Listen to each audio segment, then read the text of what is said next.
Something that's important to remember when traveling to the astral plane is that you have to always be very well equipped, or you could possibly be overcome by one of the many dangers that could possibly await you in the astral plane.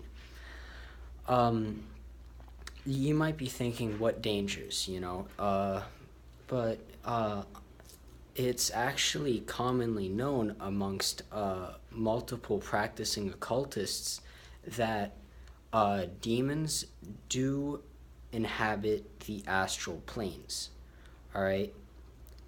And it's very likely that if you travel to the astral plane for an extended period of time or frequently, you're probably going to run into one of those guys. So, I've been doing a lot of research on demons in particular, and I found out that the demon has to know your face in order to know your name. And so basically, when you travel to the astral plane, it's important to make sure that you hide your facial chakras, because of course your physical body isn't going to be there when you travel to the astral plane, but you will be inhabiting your astral body, which does share similarities. So the trick is, you want to hide your facial chakras, because your facial chakras are unique to your individual, right? Now, I'm going to show you a quick tip on how to cover up your facial chakras.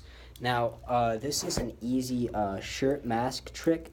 So what you first want to do is put it up like that, like you're a nun or something.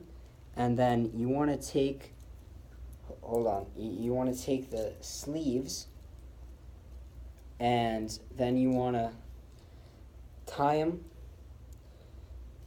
behind your back, like so,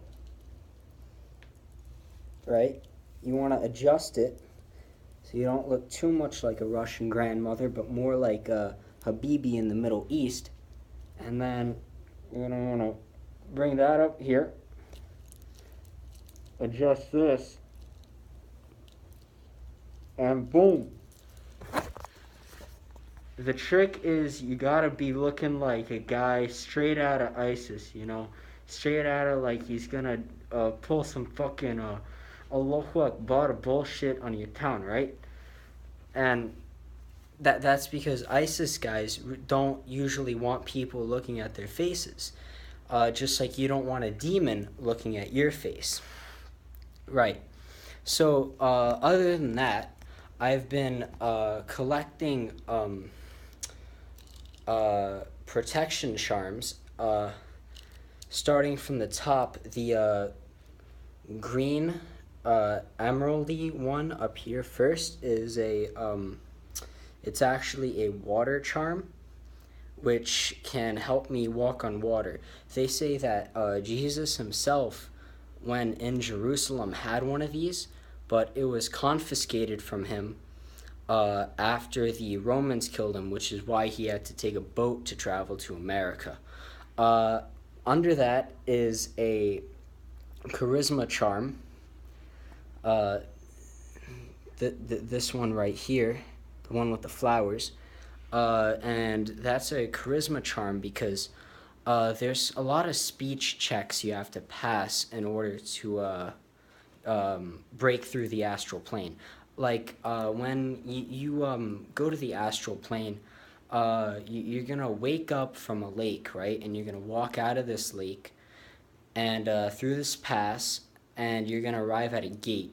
This is the gate that is actually described in the Bible, which supposedly holds the door to heaven. That's a load of bullshit. I'm here to tell you that it's not heaven; it's the astral plane. Right. So moving past that, under the charisma charm, I have a fortitude charm, which gives a +3 to all protection boosts that I have.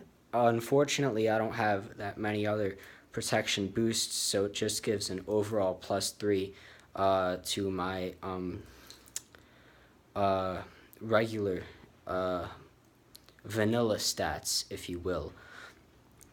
Under that is actually yet another charisma charm. You have to have a high level of charisma if you want to pass through the gatekeeper Gabriel.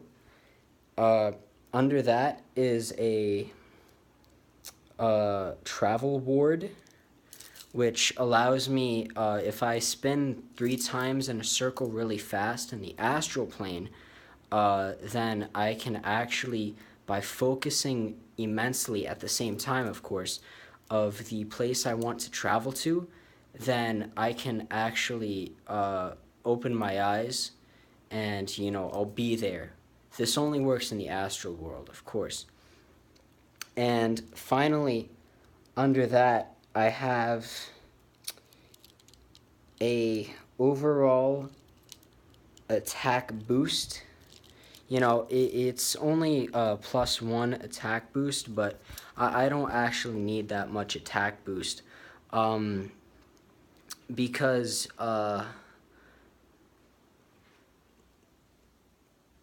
well, actually, that's a bad idea on my part. I should probably have more attack boost, because I don't want to get attacked by a higher level demon. But typically, the areas of the astral plane I visit only contain lower level demons, such as imps or goblins, is the most commonly used term.